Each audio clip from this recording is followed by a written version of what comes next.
Hi, today I'm going to be talking about my 2023 Storygraph Wrap-up. If you don't know, Storygraph is an alternative to Goodreads, which is a book logging slash social network website for books. I like Storygraph because it's an alternative to Amazon, and the features are so good, and the UI and everything makes sense, and things are logged in a different way than Goodreads. Also, I want to get a Plus subscription, but my card won't go through, so I'm going to make publicity for them for free because, hey, I want them to make money. Go use Storygraph. It's good. So, overall, I read 48 books. My goal was to read 52, I think. I did not. I changed that last minute. Overall, I wanted to read more. Overall, my reading challenges tend to be read more than I did last year by one. So instead of reading 50 books, I'd read 51 instead of 2000. So, for example, this year, 2024, I want to read 49 books and I want to read 2,316 pages. So one more, like, yeah. If I can't do it, however, I'll change my goal to something that I've already accomplished. So basically, I don't feel bad. Um, Once again, I didn't read as much. I have a thesis to write. It's in revision, in the revision process. Hopefully, I'll defend it soon. But yeah, my first book was Jujutsu Kaisen Volume 2. It feels like forever ago. And my last book was A Lesson in Love and Murder Volume 2. Funny how both are second volumes. For Jujutsu Kaisen, I was following the series. For A Lesson in Love and Murder, this is a book I got off NetGalley that I do not have the first of. I've seen it on Libby. I'll probably, maybe, not read it because I didn't really enjoy it. As for Jujutsu Kaisen Volume 2, I do not remember what this volume is about, so I'm not going to say anything. But for A Lesson in Love and Murder, it was okay. It was kind of weird. It's whatever. I was slumping, so that's why maybe why I didn't enjoy it, but it's whatever. As for this is one of my favorite features for Storygraph. They give you graphs of overall what you've been reading and stuff with moods, not and genres and stuff. But stuff you don't see on Goodreads. So here is my mood map. The lighter books go up, darker books go down. I was expecting this to be a lot darker, but then again, I don't think I've been reading. Last year, I don't think I read that much as much horror as I usually do. So I guess this makes sense. But it feels weird. I don't know. I thought it would be a lot darker. Um, I embarked on exciting adventures, delved into dark and intense narratives, and burst into fits of laughter. Apparently, I don't usually read funny comedy stuff, but the rest of the stuff makes sense. Yeah. As for overall books read and pages read, you can see that August was a good month, so was April. December was, you can see exactly where I started slumping. It was after August to September. I was starting to realize I wasn't going to present my thesis on the first date I wanted, which was basically in my system, you have until October when you start from when you start your thesis to the 31st of October, so Halloween. You have until then to finish, and if you don't, you have to extend it for a year. I at this point in time, I was like, okay, I'm going to have to extend. I feel so shit, so I didn't read much, and it Tekka. Yes, I know, baby. My cat was going to do things, but even until December, I slumped. I think I'm getting better because I'm reading The Haunting of Adeline, uh, and it's helping, which is nice. Like now I read 100 pages and I'm like, oh, I read 100 pages. Where before I was like, ugh, For how long have I been reading? Oh, I only read 20 pages, really? It felt like a chore. Now it doesn't. It feels fun again, which is nice. Genres I spent the most time with were fantasy, makes sense. Manga, obviously. There were a couple months where I read a lot of manga. Then it was horror, then romance, then historical. Um, I think both fantasy, horror, romance, and historical are genres of the manga I was reading. So the thing with reading manga is that you read them so fast. You can read like a volume in a couple hours. So they end up having a lot of volume. So most of the stats you'll see are probably manga stats and not the letter type books stats. My longest book was Anjos Negros by Laura Alho. I did not like it at all. It was clearly self-published, but like in a derogatory way, and the main character is clearly a self-insert. The I can see the author being like, "Oh yeah, I have this great idea for a book," and writing it. And then because it was basically self-published, because this is a basically a publisher for hire. You pay them to print your books, and that's it. Yeah, you have to pay to publish your books with them. This is from Chiado. We all hate Chiado. And then it was not good. I did not like it. I don't remember most of the plot, but I know it was fucking dumb. And then my shortest book was Things Have Gotten Worse Since We Last Spoke by Eric LaRocca. This was so memorable. So fucking memorable. I made my boyfriend read this. I was reading this uh, over Easter, and I remember just like it was on Easter Sunday that I read this, and I was like just appalled at everything that was happening. I even have a quote from this book on my thesis, and I don't plan on removing it because it's one of the headers um, for the chapters. And in this case, it's for the implementation of my solution, which is a monitoring solution. So I wrote in, "What have you done today to deserve your eyes?" And I hope, on one hand, I'm appalled that someone would know, would recognize it, like someone who's evaluating me and my work. I'd be appalled, but on the other hand, it would be so fucking cool to have someone go, "Oh yeah, I know what this is from, girly pop." But yeah, I really recommend Things Have Gotten Worse Since We Last Spoke. It's really good. It's a lot, and if you're sensitive, check out the trigger warnings. Obviously, I read this at the recommendation of my sister, and I know she wouldn't make me read stuff that would make me feel triggered or anything. So I knew I was safe, but if you're going off of me, and I don't know everyone's history and stuff, so if anyone has any history with things, yeah, just check the trigger warnings. It's good. It's great. Also, Storygraph has a section for trigger warnings, so go check them out. The average length of a book was 255 pages. That's the overall length of a manga, and it took me around 11 days. This is surprising because I was slumping for the last 3 4 months, 3 months I think of 2023. But the least amount of time it took for me to read a book was 1 day. It was for most manga. It's in this case they put in The Promised Neverland Volume 12. I read most of The Promised Neverland.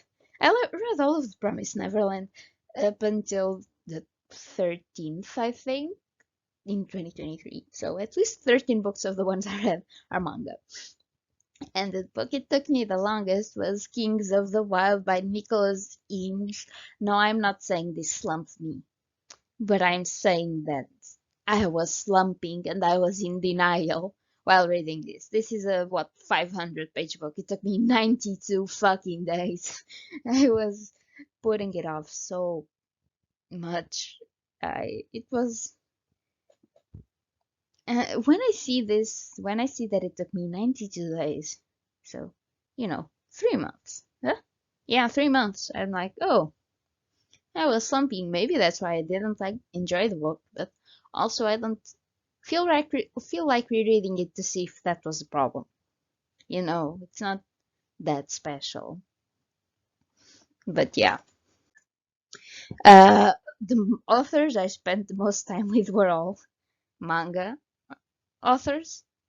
Makes sense. So Tatsuki Fujimoto for Chainsaw Man, Ishigo Takano for Orange, and Nasu Yuga for The Apothecary Diaries, the manga, not the light novels. It makes sense. However, I mean, I know I read this much Chainsaw Man. I know I read this much Orange. And I know I read this much Apothecary Diaries.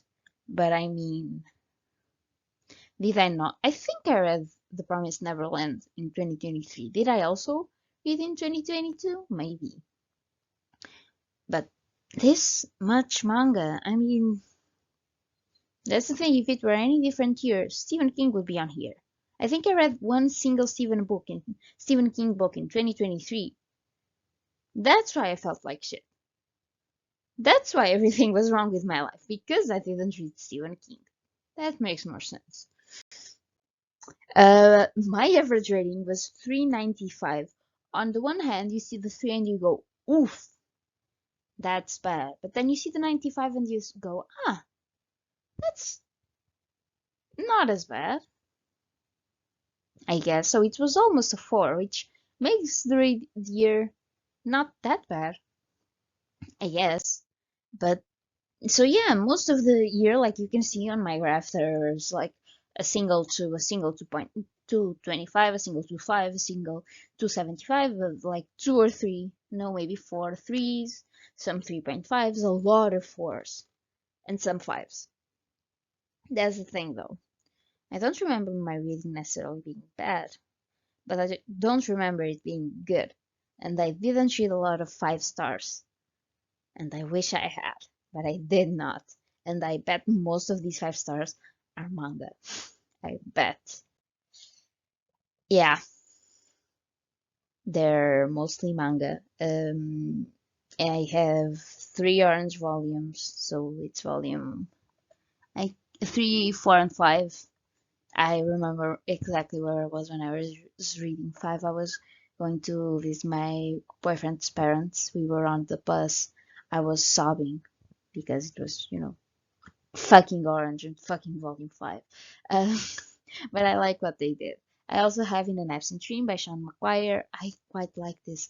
This made me feel so sad. I have a sister, and the sisterly part really hit me. And the other stuff also hit me, but Sean McGuire always hits me. I need to read more books from this series. Then there was Daisy Jones and the Six. This book made me. I liked it so much. I gave it to my boyfriend, and also it was one of the few books that I had to read like when I was walking, when I was eating, when I was doing whatever. I was reading this goddamn book. It was really good. Then there's a Chainsaw volume. I think it's volume 4. I don't remember what happens in it. I bet it's good. Smashed, really good. I love Junji Ito. And then The Darkest Night by Gina Showalter. What can I say? I'm a degenerate. Actually, no, I'm not a degenerate. Like, looking back on other smut I've read, this is just romantasy. Like, let's be real. There are like 2 sex scenes. Some, like, they have full on sex. What? Once? Have you read Priest? They're always, like, this, The Darkest Night, tame. So fucking tame. I asked my sister and she was like, oh yeah, this is the amount of smut that there is in, Court of Thorns and Roses. Like, it's pretty chill. It's like smut 14s. They fuck once. That's it. There's a lot of tension, but they only fuck the one time. Uh, Some months were better than others. In April, I read 2,273 pages, so I guess I read a lot of manga. And August, I had an overall rating of 417. I believe that was when I was reading most of my Orange. Makes sense. July was not good, 275. I believe I read one book and it was Amor nos Anos de Chumbo. It was not good. Actually, no, I think I gave Amor nos Anos de Chumbo a lot worse rating than 275. I think I gave it a 2. It was not good, but yeah, July, you know. My most shelved book was Daisy Jones and the Six. I know this book is popular. I didn't expect it to have 330,000 users shelving it. It was really good though. I like it. As for the least shelved, it was Amor nos Anos de Chumbo. I shelved it. I added it to Goodreads, to Storygraph. It was not good. It was a birthday present for my parents. It's a Portuguese author, whatever, with the story that it's basically a historical romance. It's really focused on Portuguese history. Like, if you're not Portuguese and you don't know our history, this book will not make sense. But it was not good. At least I'm the only one who suffered. Like, this have. Yeah, the slave stuff was so fucking weird. Estagino, if I meet you, I'll fight you. And I know you'll lose because even though I'm like a meter and a half tall, you're probably old as shit. So you'll go up in a puff of smoke. I don't care. Did not like this book. My highest rated book was like overall by the community was Demon Slayer Volume 8. Power to the Weeps. That's what I'll say. I don't remember it being like 4.5, but it was. Power to the Weeps. That's what I'm saying. I read overall 20 new authors. Cool. Xian Bish, which is the author of The Wolf Never Sleeps, which I did not enjoy. Lorenzo de Medici, which was a guy who killed some people. I read his confessions. I did quite like it. And then Laura, who I did not enjoy particularly. 34 of the books I read were part of the series, as you can see featured here. A Lesson in Love and Murder. I guess it's a part of the series. 34 books is a lot. I bet about 30 of them were manga. I bet. And the 20 new authors, I mean, I don't I tend to stick to authors I like, but overall I felt that 2023 was not a year in which I got back to the ones I like, just mostly reading whatever, and that's how the year sucked. So I guess 20 new authors makes sense, but it's also like, damn, 20 people, 20 new people, damn. I revisited a total of 3 books. They were all Chainsaw Man. Oh no, they weren't. I reread Volume 1 and Volume 2. It was in the middle of Volume 3, I think. Yeah. So no, it was all Chainsaw. Actually, all of the 3 books I revisited were Chainsaw Man, and I did not finish one single book. And it was Ascendant. I did not like it. It was also a NetGalley book, but it's just goodness gracious, it was not good. And I hope the author has a good life and stuff. Just maybe get an editor, maybe have someone rereading your stuff, like the tone shifts and everything did not make sense. I, I didn't like it. Thanks for listening to me ramble. Go support Storygraph. It's a really good platform. I wish they would let me spend my fucking money on them, but I fucking can't because my card would go through, and it's not a problem. And it's probably like a problem of my sister had a similar problem once with Amazon, but then her card got updated, so it started working again. But Storygraph, come on, let me give you money if anyone wants to gift me. Plus, thank you, I will pay you back. I just want to use fucking Storygraph and get some money. That's all. Thank you.